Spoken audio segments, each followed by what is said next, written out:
Hello, hello, everybody. How's everybody doing?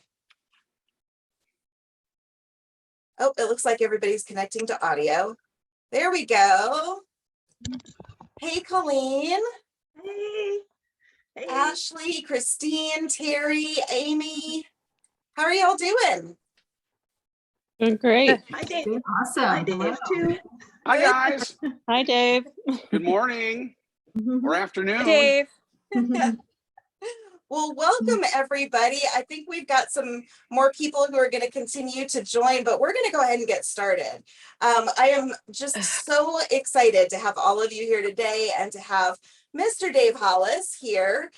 Today we're talking about fear and courage, something that we all struggle with in one form or another at one time or another. And as you know, Dave is a best-selling author, a speaker, podcast host, a coach, and an all-around nice guy. Thank you so much for being here today, Dave.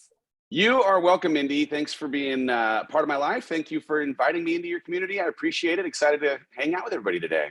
Well, thank you. I'm going to dive right in and shoot some questions at you. So, your latest book is Built Through Courage, which I've read, and it's fantastic and relatable. And the way that you look at things is just so smart. The way that you break things down, I absolutely loved it. And this is your second book. The first thing I want to ask you is why, with all of the topics, all the books you could have written, all the topics you could have picked, why did you choose to write a book on courage? Well, it's interesting because, well, number one, fear had been the most prominent emotion present in my life throughout my life. And so as a thing to try and dive into and understand, there was some selfishness and just wanting to myself get a handle on how might I, Dave, the human who is also trying to work my way through this life and become this better version of myself every day, tap into, cultivate, lean on the courage that I need to inevitably handle the things that are thrown my way. So that was one. Two, I started writing the book, the conceit of the book originally was, hey, I wrote this book called Get Out of Your Own Way. I've represented that man, starting with some self-awareness and understanding what lies you have to turn into truths or let go of, what stories you have to reframe, how to think differently about the coping mechanisms that you've previously kind of kept yourself connected to, or whatever it might be. Once you've made peace with and found yourself now accepting who you are, where you are, now what? And so I started writing a little bit of once you establish kind of where you are, how do you cast a vision? How do you move forward? And my writing process, though it started in kind of February, March of 2020, also was interrupted itself by what ended up being a big life event in the end of my marriage, and the necessity for me to also need to lean on courage in a way that I hadn't previously to continue to move forward during what was one of the harder times of my life. And so a lot of what you end up seeing in the final product of the book was a reflection of my processing how courage was this necessary ingredient in weathering something that was difficult, so that that difficult thing could turn into one of the most important and meaningful things that now is complicit in who I've become and how I think of myself. As it turns out, right? Fear being this leading emotion in my life, I think it's a super normal thing. Number one, normalizing that fear is just a part of our existence, especially if we're trying to reach for, do something that might have some meaning or leave some kind of legacy. But the recognition for me that fear surrounds every single part of my comfort zone, that anything that I have familiarity with or have in any way, anytime I've been stuck, my stuck has come usually because of my unwillingness to face my fear, to retreat back into the safe spaces that might not necessarily have me having to be triggered by it. And so the call for courage in some ways in this, time in life where I am as interested as I've ever been and feeling connected to purpose and having some connection to honoring the intention of this creator who put me here for good reason, it comes with this requirement of facing the fear that like a moat surrounds the island of comfort and deciding to push through it even though it will be scary, even though you will be triggered, even though you will have to be courageous to keep going until you get to learning and growth. And so for anyone who has an appetite for living a full life, being closer to impact or purpose or honoring why they were put on the planet in the first place, courage is arguably one of the most important ingredients you're going to need to have, and you're going to need to tap into it every single stinking day. Agreed, 100%. And I want to dig into a number of the things that you said, but the first thing in response to that I want to ask you is, I'm in the middle of writing my first book, and I have found the writing process to be very educational. It's kind of like journaling on steroids, and so I've learned a lot about myself in the process. And when you put pen to paper and explore and organize and dig deep into your thoughts, I've learned a lot about myself and how I felt about things that maybe surprised me a little bit when I was writing this book. Did you learn anything about yourself that surprised you as you wrote this book? Yeah. I mean, the entire book is really a reflection of so many of the things that are learned in the decision to be courageous in the face of adversity. So I started writing the book, call it like February, March of 2020, right? Before I had an idea of everything that might happen in 2020, Ooh. Pandemic, racial reconciliation, end of a relationship. Like there was, man, a lot of stuff that was coming around the bend. I had made this like super bold declaration that I was going to have my best year ever at the end of 2019. Like, hey, 2020, I'm a coming, save it for my 45th year. It is going to be the greatest thing ever. Thank you very much. I'm sure in some ways I begged, invited, taunted the universe into bringing some of what moved forward, to move forward. But in the midst of like really experiencing this hardest thing I'd been through in the end of my marriage, I had to put the pen down because I wasn't in a place where I could focus on writing. I hadn't really experienced enough of how I was going to get through it to say anything about how I was going to get through it. And so there was a 5 or 6 month period where, and when I say put the pen down, I mean officially writing the book pen. I don't mean the journaling pen. I mean, you know how it works, what works when you're turning in a book. You got to try and get to around 60, 65,000 words. I probably wrote 200,000 words in a notebook because every day I was, for long windows of time, writing down every single thing that I was thinking and every single thing that I was feeling. And the way that I thought I knew I had faith until my faith had been so tested, and it's not till you're forced to your knees that you really get to understand what faith really means. And I thought I had good habits and routines, but it's not until the world gets flipped upside down that you realize the importance of maintaining those, or apply that to the relationships in your life, or apply that to almost any aspect of life. And so for me, that like journaling process, that prayer process, that running process, that sitting on a rock in nature process, so many of those things bore out the insights that would avail themselves then in the book of, oh, hey, here's some of the things that I did in 5 or 6 months since I last was writing on this book. And as a result, I feel excited to be able to share with you some of the things that worked for me, in the hopes that if you find yourself faced with things that feel overwhelming, they might in fact also work for you.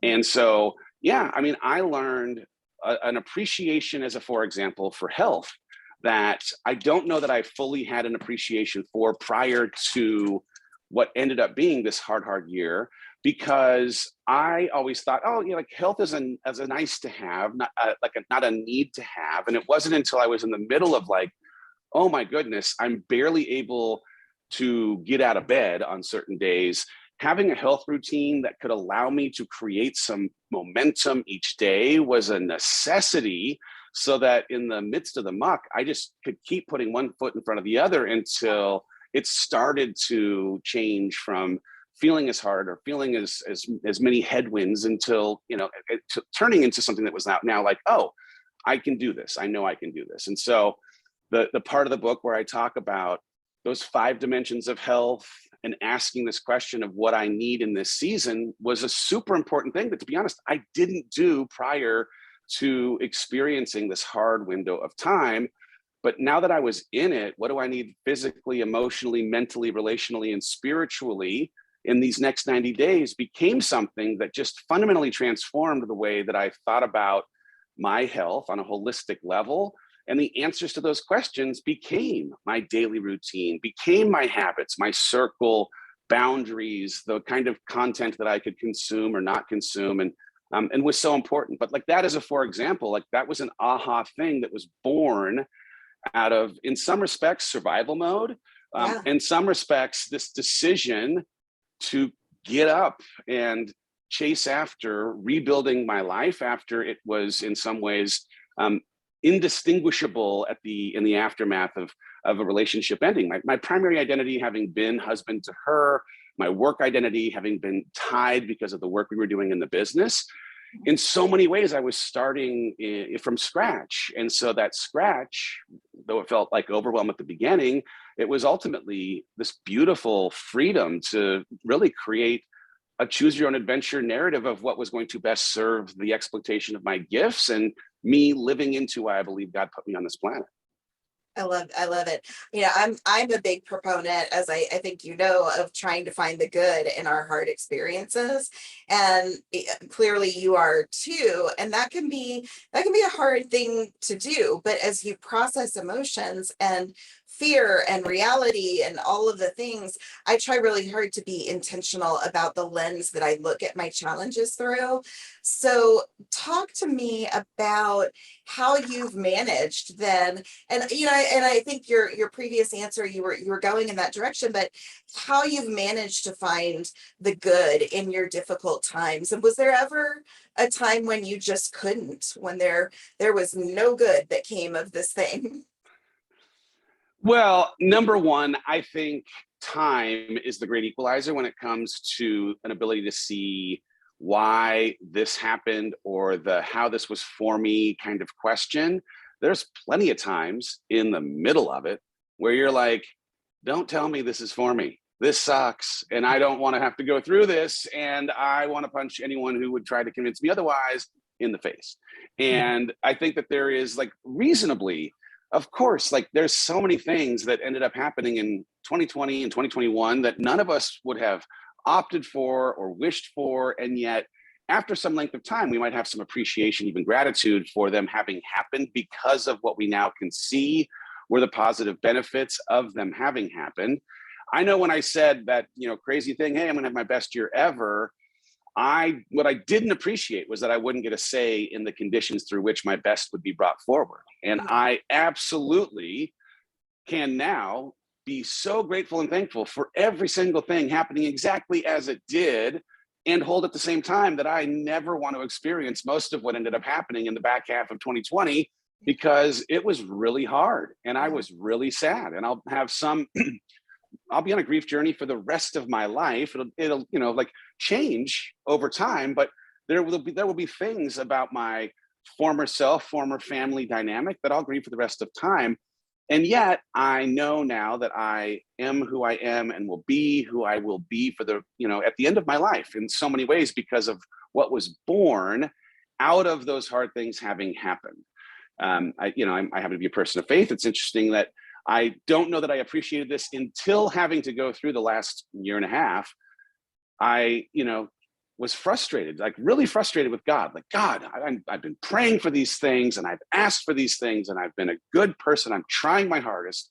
Why in the world wouldn't you answer my prayer? And the reality is I can see now, because of the benefit of time, how many of the things I'd prayed for were answered. They just didn't get answered in the way that I'd asked or hoped that they might. And that's not the way prayer works, right? That's not the way that the universe necessarily works, whether you're a person of faith or not. A lot of times it takes time for us to appreciate that the thing that we needed most was delivered to us, even though it was a thing that we didn't enjoy or like having to necessarily have to go through. And so, that, I think that's where you start. The other side of it too is, you know, I've been asked a lot, like, well, what's like one of the most important, or what's the most important thing that you have to possess to make it through hard times? And the thing that I've tended to lean on is this idea of faith, and not in this instance religious faith, but like faith that the things that you need will be afforded to you along the way when you need them most. Not when it's most convenient, not when you want them necessarily, but when you are meant to have them. And that the things that you're meant to get from this will avail themselves when they're meant to be known. And that if you can have faith in that and you go into your day looking for signs that you are going to have the people, the little micro miracles, the connections, the aha moments when you're walking in nature, whatever it is. If you go out looking for evidence of that, you tend to find what you look for. In the same way that if you go out and have the opposite kind of a mindset where you're like, oh, I am always the one that has to deal with this kind of stuff. Life is, unfair for most, but it's more unfair for me. And you go out looking for evidence of that, you'll probably find some evidence to back up that hypothesis as well. And so I tended to try, even when it was hard, to just start my day with faith, this belief that something good was going to come, that some connection, some friend. And when I started looking for it, I found it. Like this text that I received every day from my pastor for the first couple of months was so meaningful and powerful, in part because it was this answer to the things I need will show up when I need them most. He sent this 11-word text. What small piece of sadness can I hold for you today? Every day for 8 weeks worth of time. And it was a miracle, literally a miracle when I needed it most. Like my buddy Brady showing up in the neighborhood when I needed a friend most. Felt like a miracle. Like I was asking for something. I wasn't asking for a funny foursome in a golf cart to roll up on me while I was running and crying and trying to just make my way through a day. And here, that's what ended up happening. And so I think if you can, in some ways, just go into, hey, this might not be the kind of situation that I want to have to work through, but I'm going to believe that I'm going to get through it. And I'm going to believe that the things I need will present themselves along the way. I think you'll find evidence of that and of the, what is this for? What is it? How is this happening for me kind of evidence? I think it presents itself if you just go in believing that you'll find it.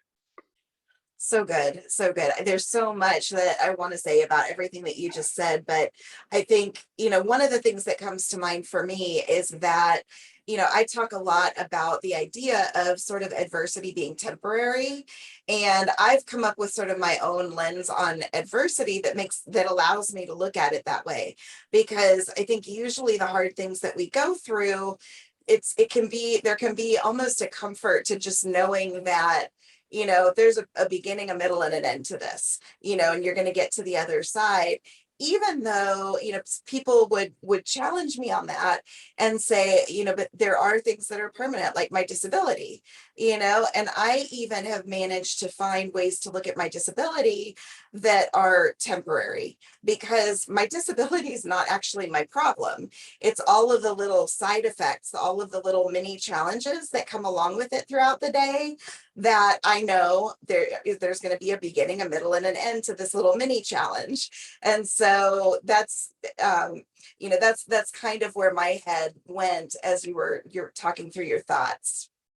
Yeah, well, it's interesting too, because I was speaking yesterday at this event, and one of the things that the event organizer had thrown out is that people are a little bit weary, right? Like there's been a lot that we've been through. It feels like it's this never-ending, rolling,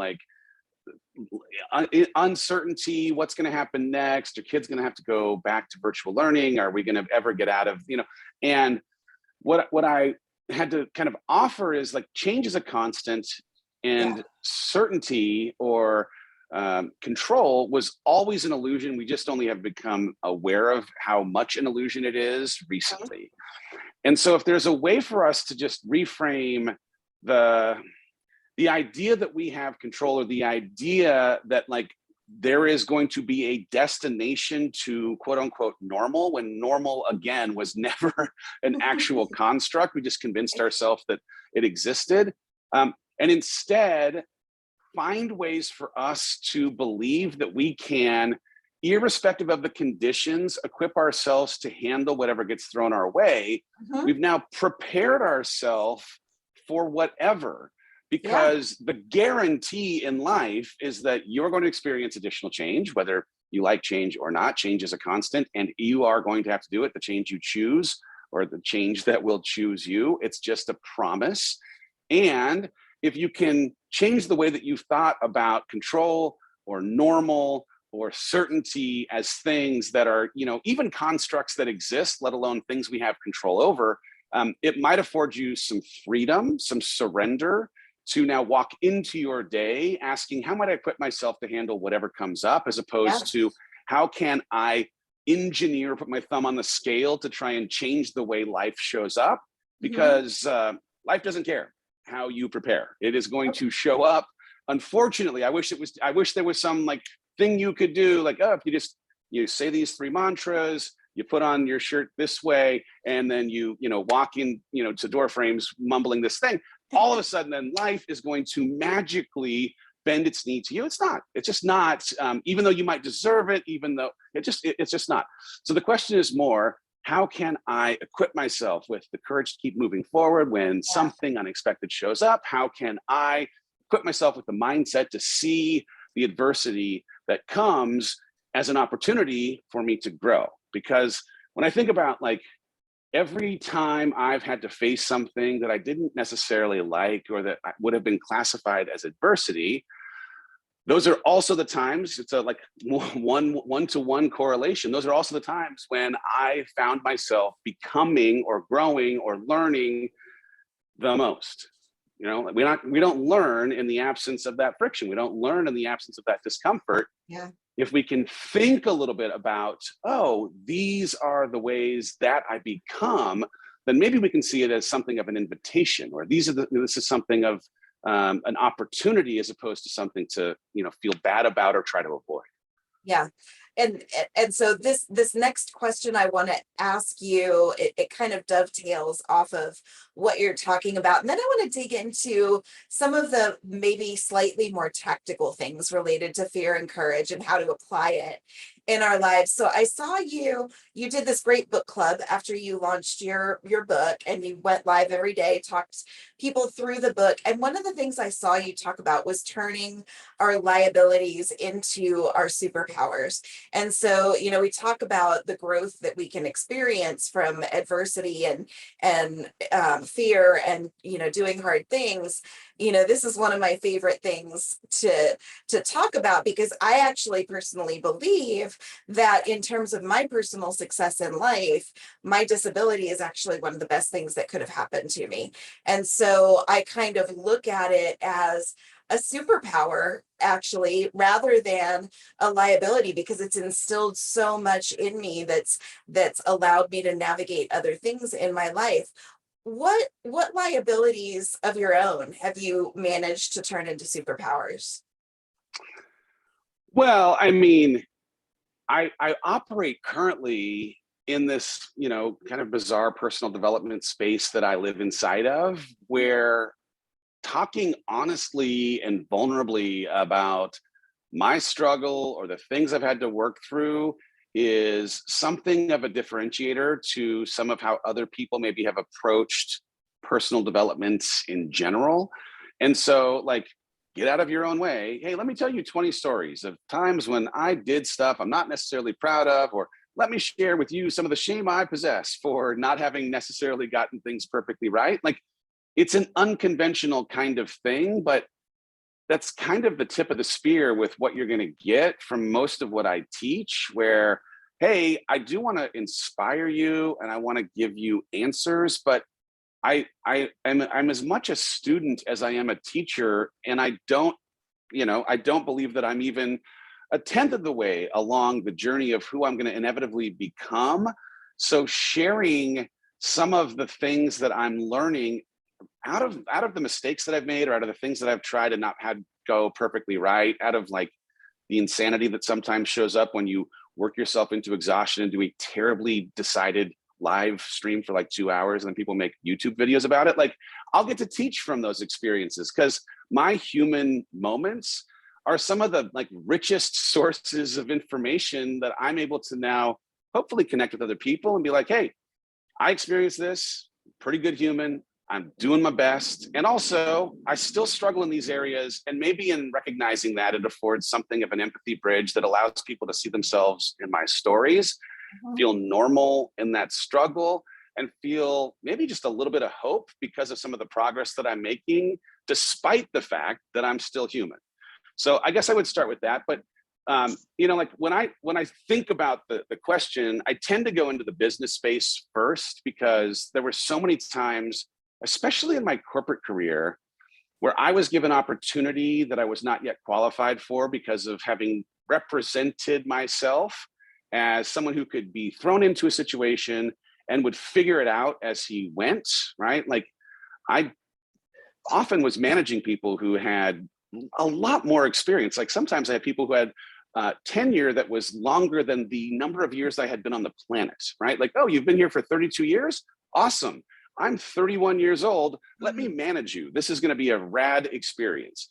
But owning the amount of experience I had or didn't have, or owning that, hey, because I wasn't brought up here and I don't know how we've always done things, that maybe there could be a benefit to my fresh eyes looking at this old problem, was the only way that I could create any kind of trust, because I think there's like a human instinct to try and convince people of your credibility or your the reason why you need to be here, like ego or imposter syndrome, like starts to like have you act in a way that would say, oh, I bet I can convince them. And I just think people are too savvy, they're too smart, and it doesn't actually create the kind of authentic intimacy that you want to try and create in a real relationship, because you are projecting something that isn't an actual representation of who you are and your truth. And so I've just tended to stick to my truth. So like when I became the head of sales over at Disney, I was 36. My predecessor was 66. He had done the job for more than 30 years when he left. And so as I'm being introduced to Steven Spielberg or Jerry Bruckheimer or whoever, these guys have been in the business for almost the entire length, not even almost, the entire length of my life, had all of their Disney experiences handled by someone who looked like he invented oatmeal. Literally, he looked like Wilford Brimley and was amazing, just like big old mustache. You wanted to give him a hug, talk about how you golfed with him last time. And then the tall, dorky kid walks in. I'm like, hey, I'm going to take care of your $100 million movie. My name's Dave, and I just got here, And so I had to find a way to own my liabilities, but turn them into something else so that they could be seen as strengths. And so for me, like the example of like replacing my predecessor, Chuck, when he walked into a room, he just said like, we should do this. This is good. And they were like, sounds good, because Chuck said it was good. And when I walked in, I was like, I'll admit it. I haven't been enough trips around the sun with your movies to tell you anything without data. And so my brand for you is going to be information rich, and in a way that Chuck didn't need to have an analytics team. I have these nerds right here. All they do is use calculators. They don't even have human contact. That's how much they love crunching numbers about movies. They just use calculators. That's what they're here for. And all they do in doing that is tell me how to help you, because of the way that math is the great equalizer. And over time, I was able to establish something in relationship equity, but it was built on not trying to pretend like I could immediately jump into and fill Chuck's shoes, playing it the way that he played it. There's not enough rounds of golf, and I don't even like to golf. So I had to find a different way. But by owning it, I could just take some of the concern that they had, some of the poison they might use in criticism of me off the table, and establish something, an honest relationship by just owning, here's who I am, and here's why I think that my approach might actually be something that can even be a benefit to you and the kind of time and money you're investing in these films. If that makes sense. It makes total sense. So while we're talking about, sort of corporate life and your job, I also did a 20-year stint in the corporate world in high tech. And I knew a lot of people who had ambitions beyond what they were doing, but they were afraid to go after them. They, for whatever reason, they wouldn't apply for the job or, volunteer for the project. Why do you think some people are so afraid to advocate for themselves in their career? And what would your advice there be? Well, I think, number one, I think people are just afraid of pushing themselves into something new because of what ends up being something of a false promise that the way that things are will remain the way that they are, the way that they will remain, or that they will continue to be. we don't anticipate that like there ever could be restructuring or layoffs, or that the business could slow, or that, we just believe like, hey, the way that things are today is the way that things will be. And if I were to take a chance, I risk the possibility of having this thing that I am falsely believing in perpetuity will be here for me. I put that at risk. And so I think the first thing is like, we have to find a way to appreciate that there is no such thing as a safe harbor. There is no such thing as like it will always be here. Anything has the chance of going away. And so it maybe takes a little bit of the stakes and changes them. I was telling the story yesterday when I was doing my speech about this quote from Jim Carrey. I've used it in coaching before, but he talked about the fact that his father could have been a great comedian, but he didn't think that it was possible. And so he ended up making this conservative choice. He became an accountant. And then when he was let go from the job, when Jim Carrey was 12 years old, he and his family had to do, frankly, like anything, everything, whatever to survive. And as much as it was hard, he said, like, I learned so many great lessons from my dad, not the least of which is that you can fail at doing what you don't want.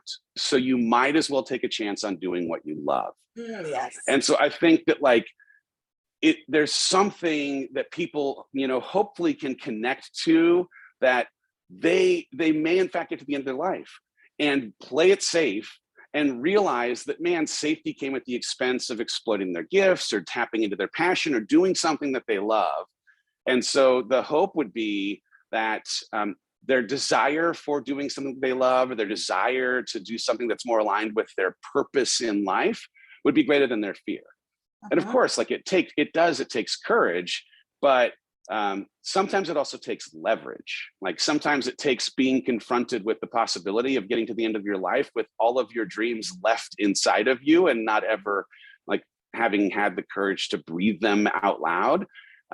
So I don't know, like the work that I do, even just like sharing the stories of how, yeah, was it scary to leave Disney? Yeah, there was a guarantee there. I could have worked there for the rest of my life. I would have been miserable and probably died of drinking, So like I could have, but I had to make a choice. Like, did I want to go do something that I love? I did. Was it scary? Yeah. Is it still scary? Of course. Like every time I try to do something new, it's a new scary. Like I'm doing this men's conference. It's 3 weeks from today.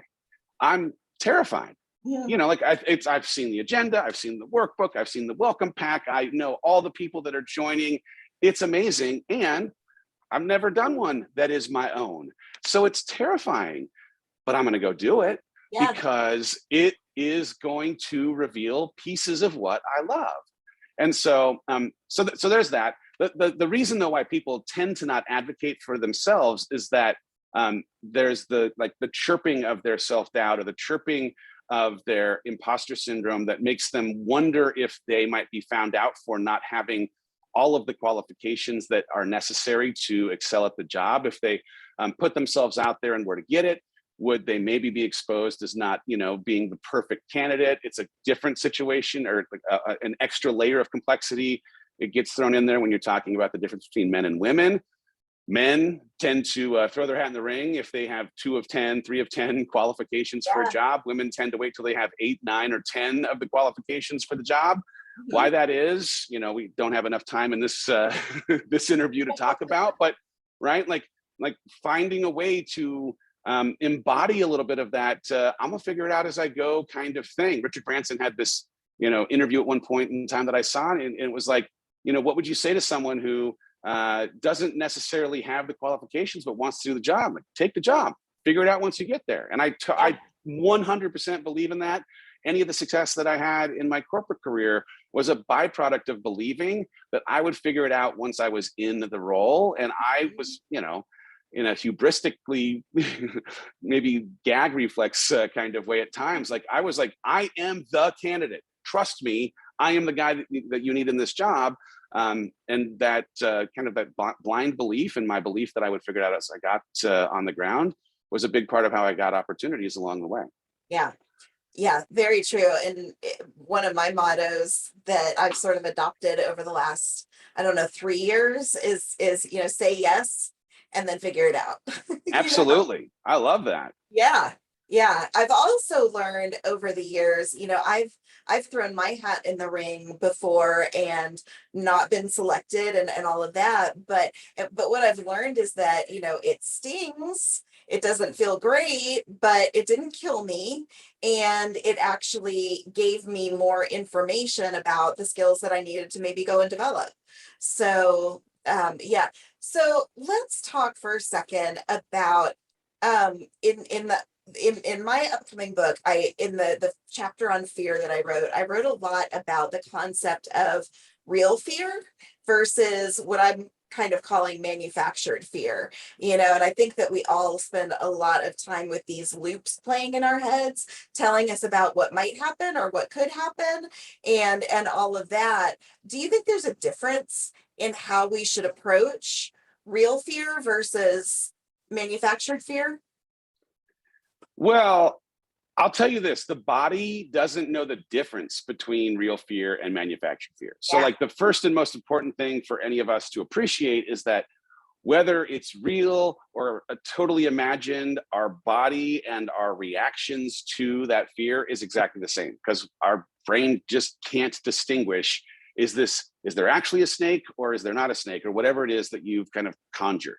So I think that the important thing to realize is that part of why we have to deconstruct imagined fear and jettison it is that your reactions, your parasympathetic brain, like all of it, it reacts as though that fear was real. And so you have to find a way to deconstruct it so that it is not now something that you're thinking about. So I do think you have to kind of handle it differently. I know for me, like making a list of the things that I was afraid of in a world where the first casualty post-divorce was imagination, right? I just couldn't see what the future was going to look like, now that it certainly was not going to look like it had. And the thing that was keeping my imagination suppressed was fear that was just smothering it. And so in order to resuscitate my imagination, I had to bring my fear into the light. So I made this list of fears, 46 fears. I was afraid of a lot of things. I brought them out so that at least I can now see, like, oh, these are the things that have been suffocating my imagination. These are the things that are keeping me from hope.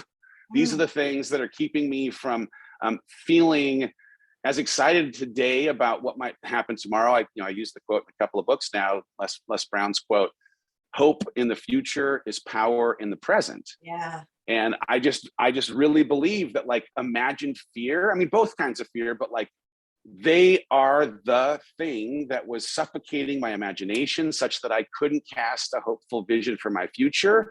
And as a result, I was stuck in my present because I just didn't have any power. I didn't feel excited about what I was like working toward or moving toward. And so bringing that fear into the light was the first step. Oh, okay, I've created consciousness from something that may have in fact been living in my unconscious mind.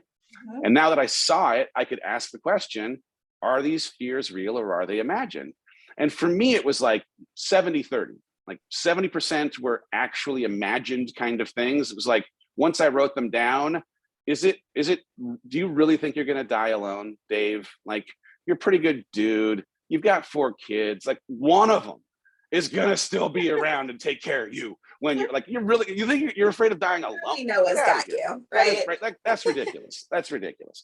Right. So then, like, when you actually see it, you can ask questions of it and deconstruct it. You're like, oh, okay, that's ridiculous. That's not real. That is an imagined, that's false fear. It's a lie.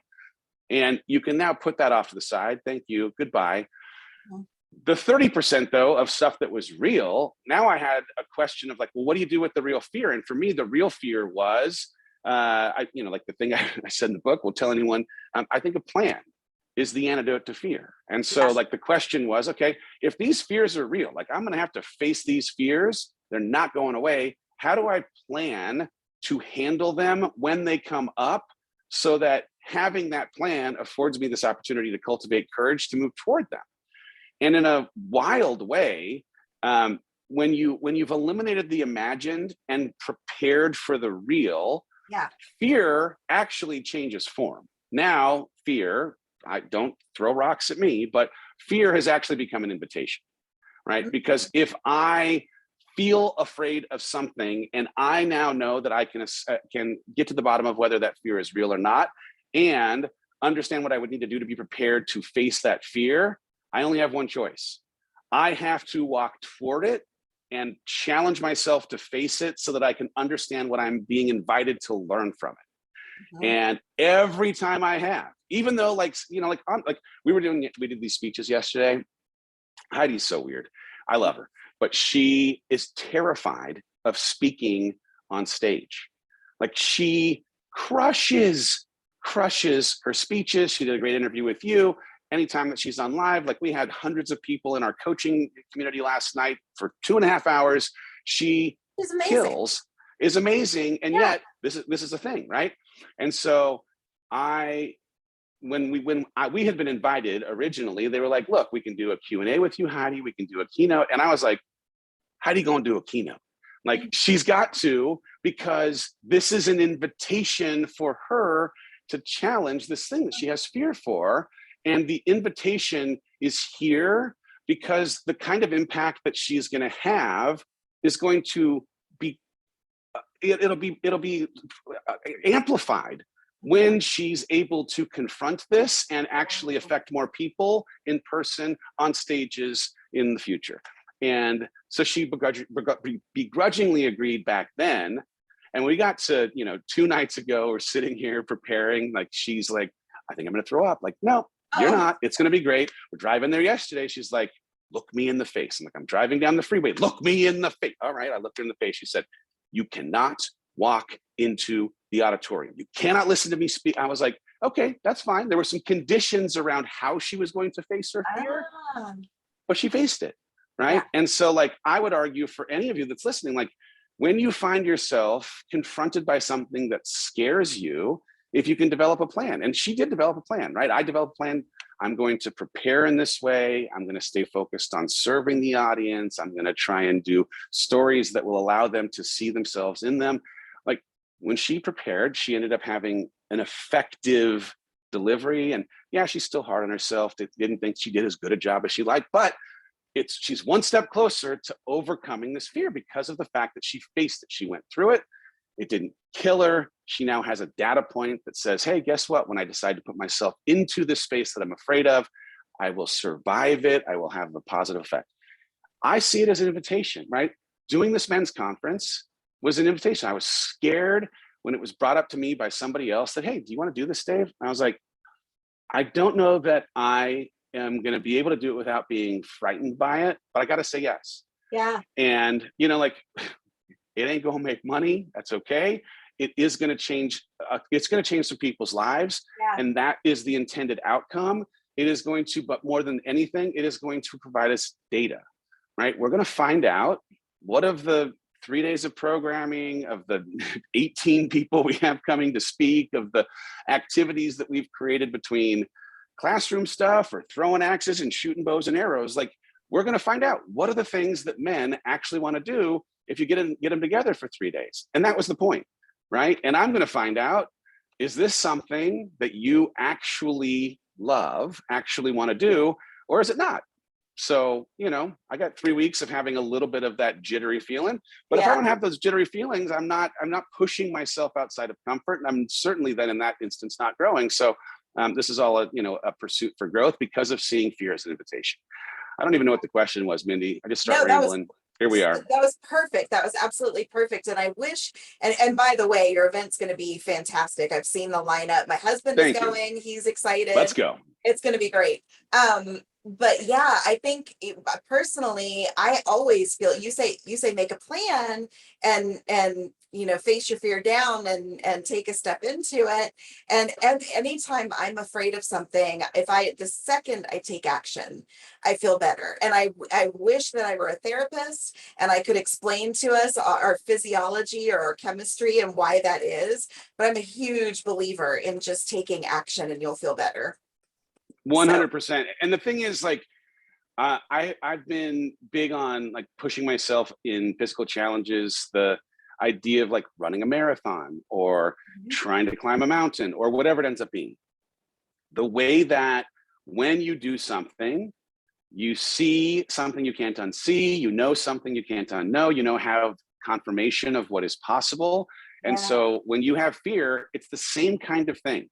action inside of your fear allows you to create evidence that you can see and now not unsee, things you know and cannot unknow.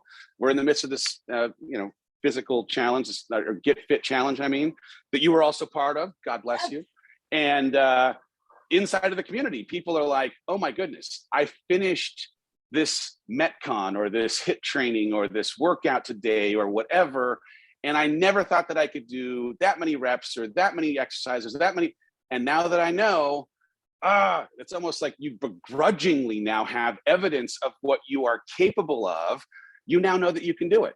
And when you know you can't unknow it. And that's part of what the invitation of fear is. It's like walk into this space, not just survive it, but thrive through it. And now reframe what you think yourself to be capable of for the rest of time. Yeah.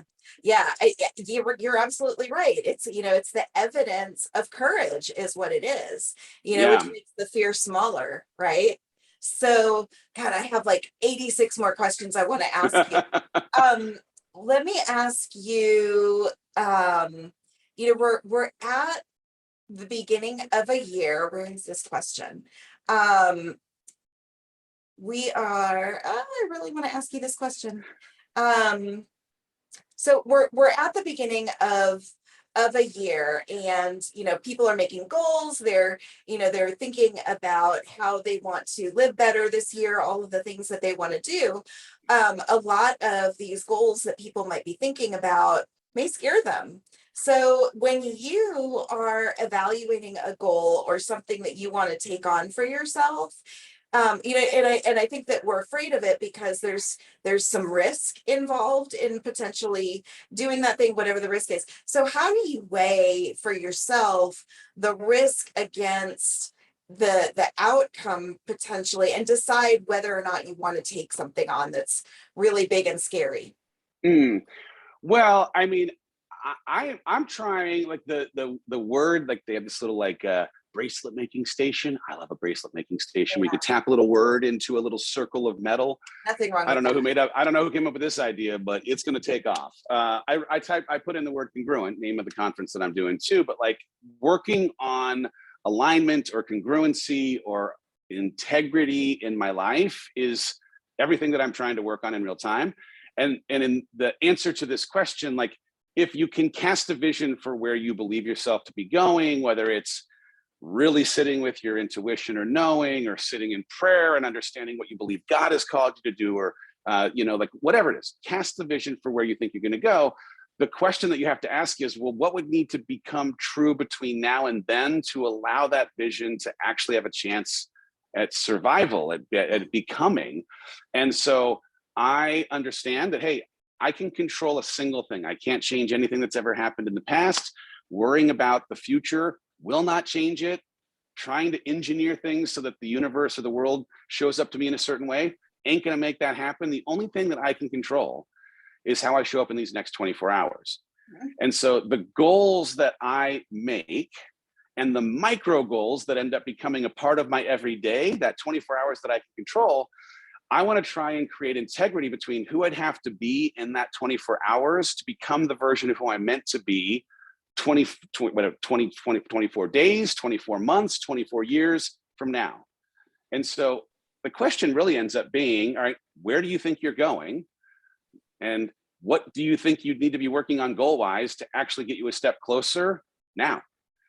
And the thing that I think usually throws people off, and why resolutions never work, and a lot of times people can be excited about goal setting today and not as excited about goal setting 2 or 3 or 5 months into the year, is that we tend to set goals that are unrealistic.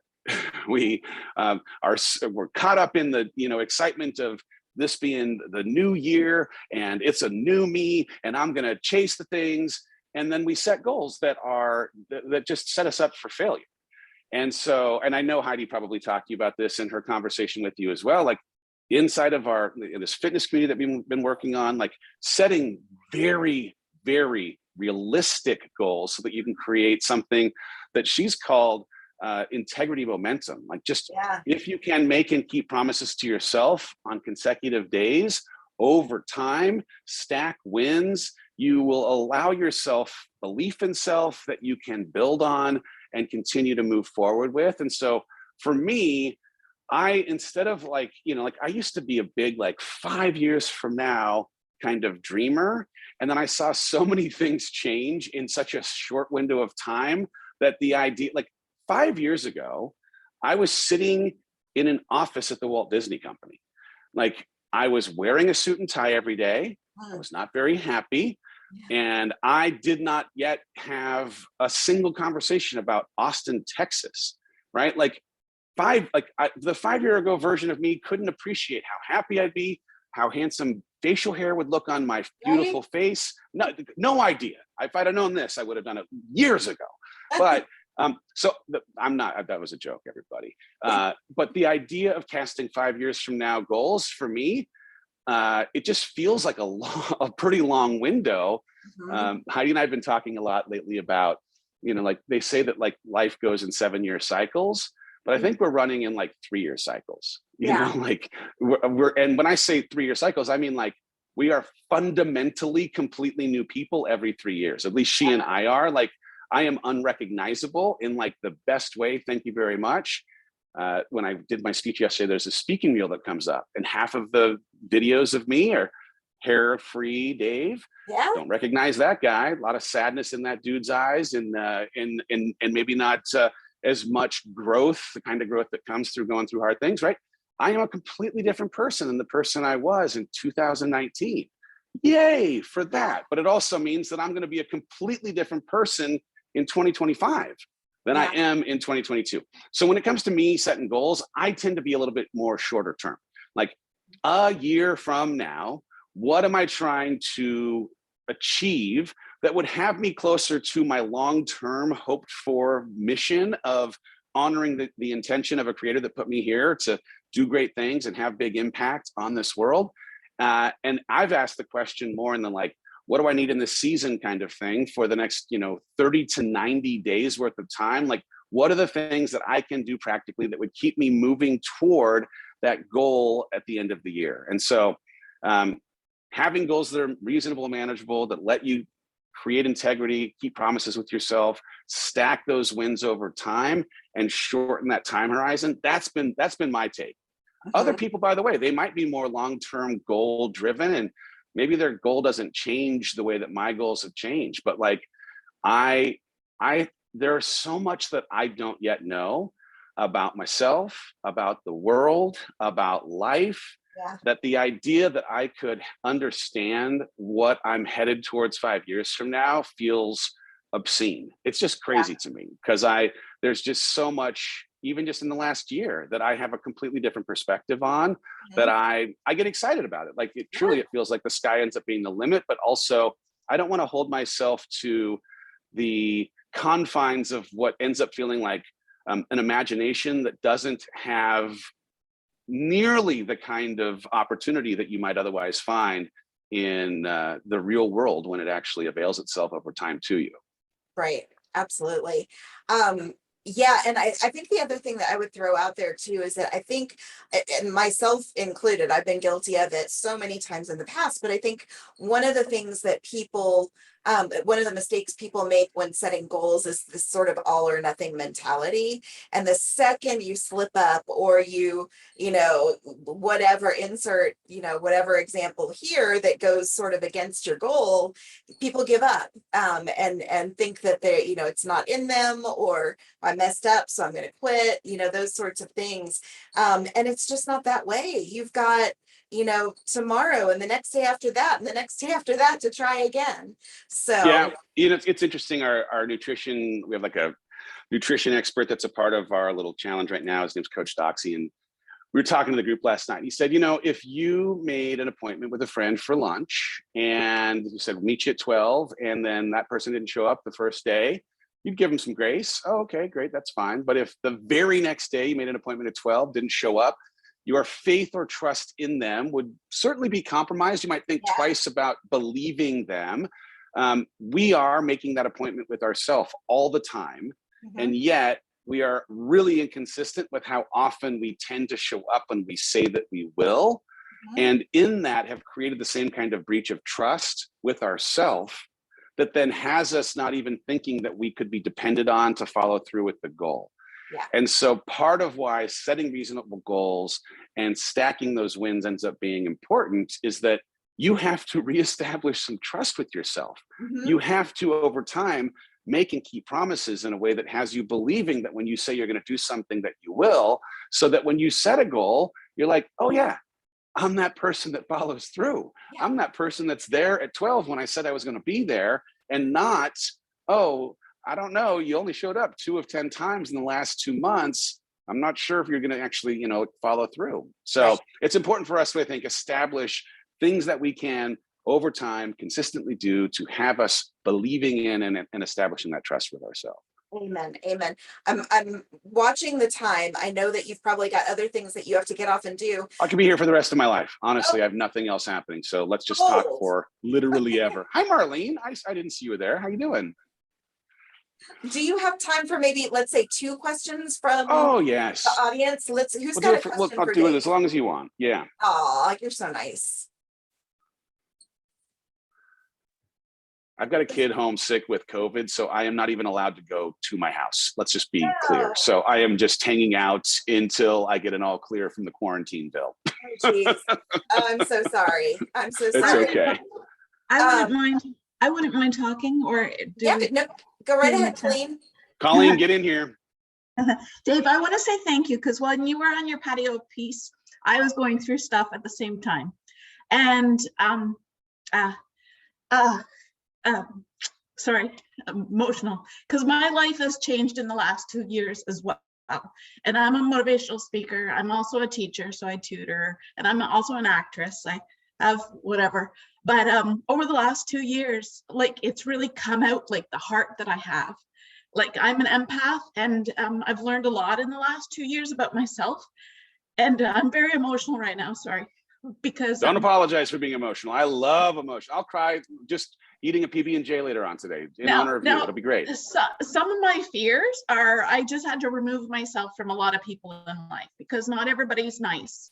And, with that fear, I embrace that. And I'm like, no, my heart is a giant, giant heart, and I need to protect myself. And so I just removed.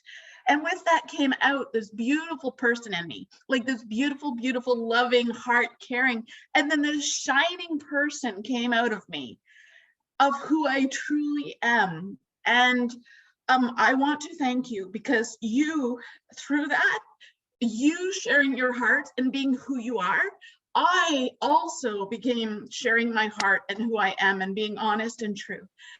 Oh, And man. and I removed a lot of people in my life, and I have the most beautiful friends in my life. The most beautiful, and I'm very careful of who I let into my life. I know that if I live near you guys, that you would be one of my true friends, because your heart is safe and kind and caring.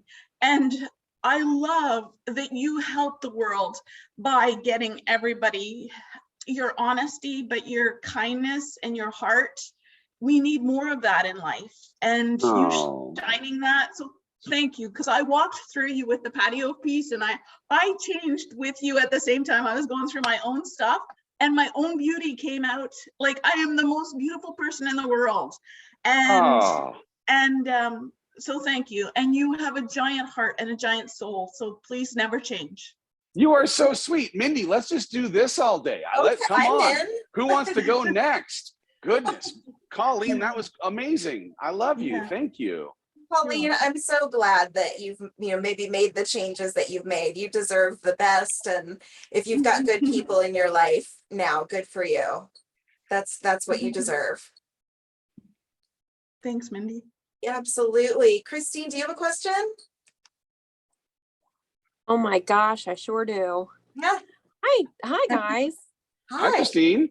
Hi, Dave. Oh my God. I cannot believe after all this time, I'm actually speaking to you live. This is so crazy. I've been waiting to talk to you too, Christine. So it's the same. Trust. Yeah, you probably think I'm stalking you because I'm in the challenge and now I'm on this call.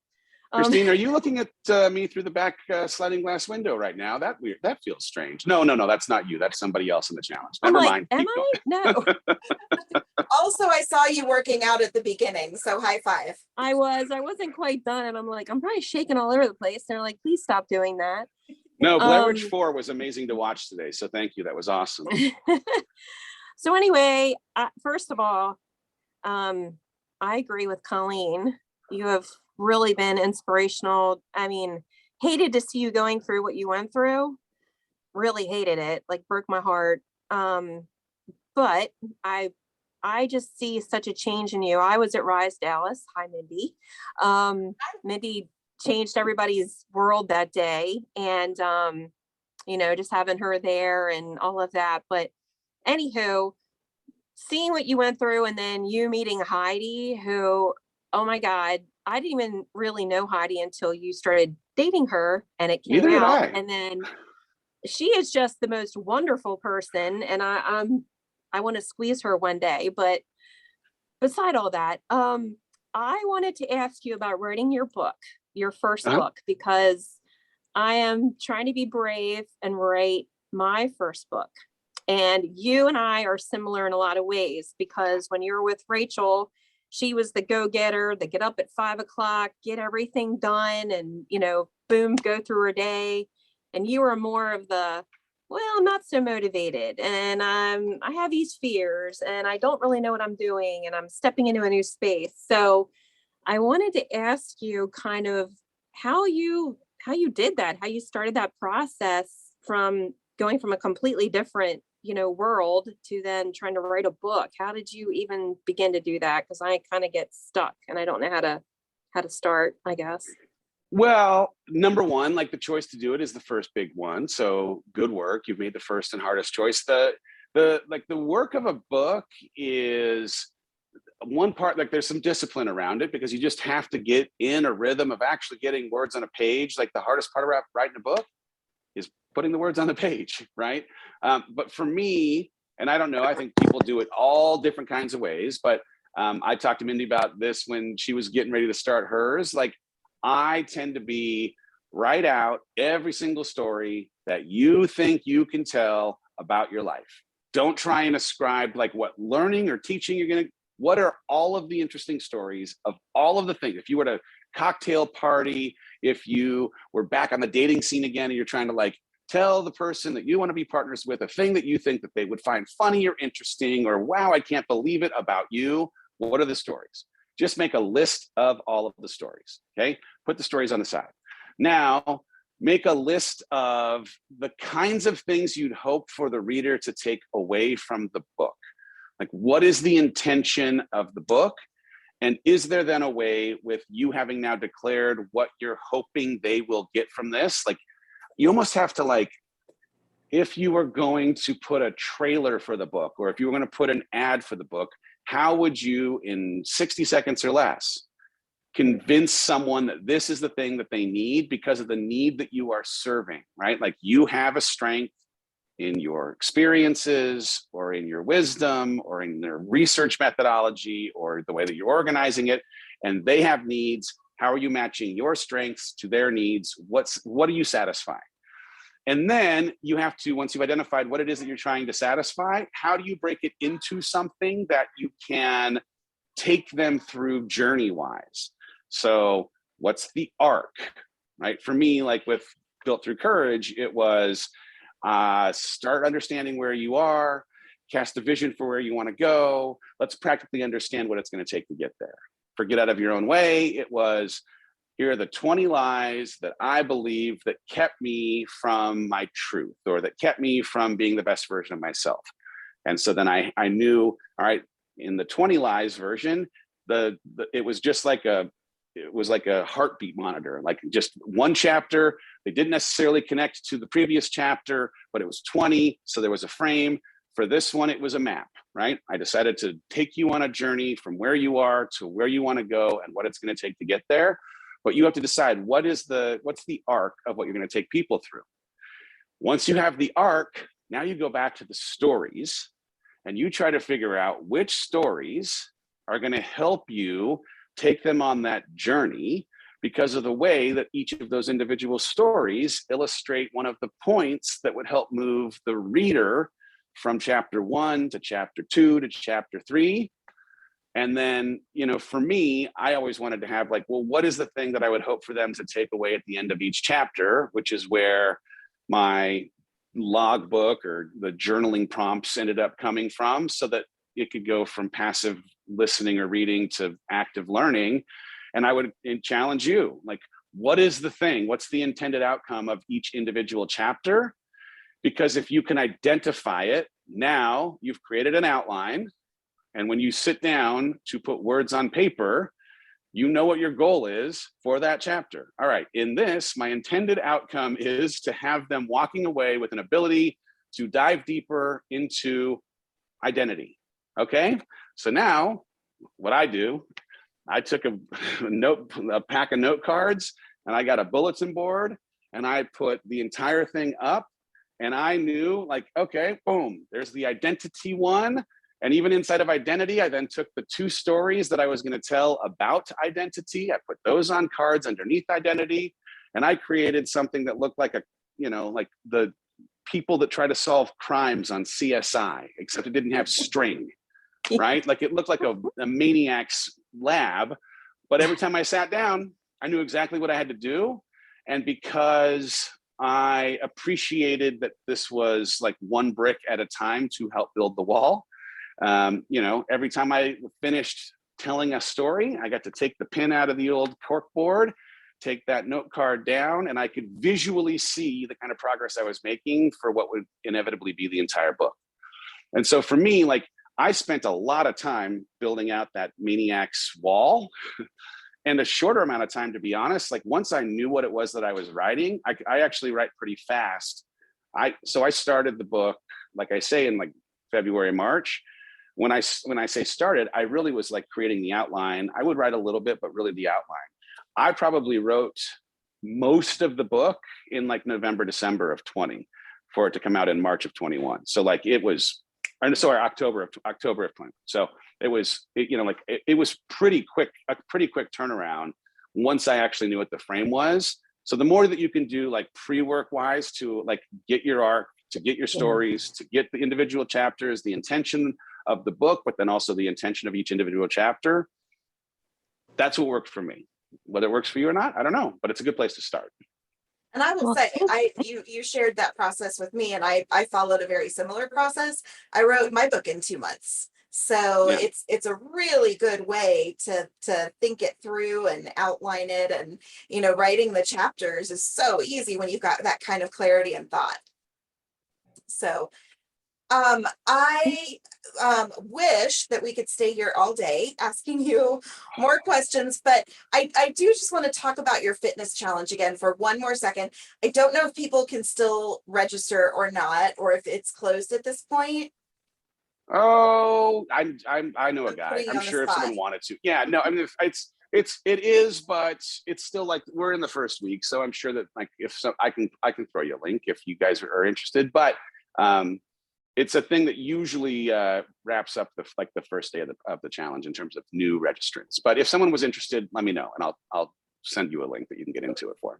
I will definitely do that. And again, I actually registered a day and a half ago, I think, and just the nuggets of life-changing wisdom that I've got, it's amazing. You guys have done such a good job. What is next for you? What do you have on the horizon? So we just kicked off this challenge this last Monday. So we've got, this for the 8 weeks worth of time. It's great because there's a few different components. There's a nutrition education and a nutrition coaching component. I have no involvement, thank God, for the attendees, since I know nothing about nutrition. But I mean, Heidi is a genius, and we have this nutrition expert that is also part of it. But we've got a VIP group that we're taking people through a whole bunch of mindset and motivation, not motivation, but mindset, and more of the mental health pieces of health as opposed to the physical pieces. I do have this men's conference that's coming up, which is exciting. I've got this tea time book that's going to come out for kids for Father's Day, which I'm excited about. And I'm pushing myself to get my next pitch for my next book into the publisher in April. So I've got 3 months now to just kind of spend some time thinking about what it is that I want to do next. And I'm not sure, to be honest. Like, I've got a handful of things that I've written out as possibilities. And it's interesting when you're going to do a book, like, it has to be something that you will be excited to talk about for a decade. because you pour so much into it, but also it becomes like, it's the basis of the kind of stuff that I end up coaching on or speaking on stages about. And I want to make sure that I'm not rushing into something that I'm not going to be excited to talk about. So I'm working on that. I'm still doing the podcast on Thursdays, and Heidi and I are launching a podcast called Squirrel on Mondays. Oh my gosh, I'm so excited to hear that. She and I talking about literally nothing and everything every week. So that'll Works be for fun Seinfeld, too. so. Yeah, I know.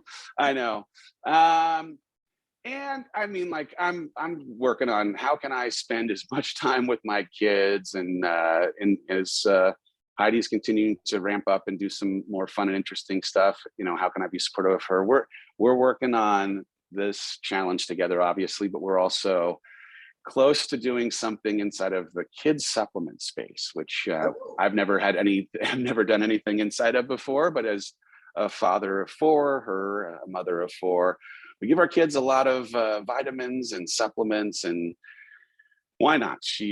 We've got some great contacts. The idea of being in the gummy business is not something I ever thought myself a person who would be, but not long from now.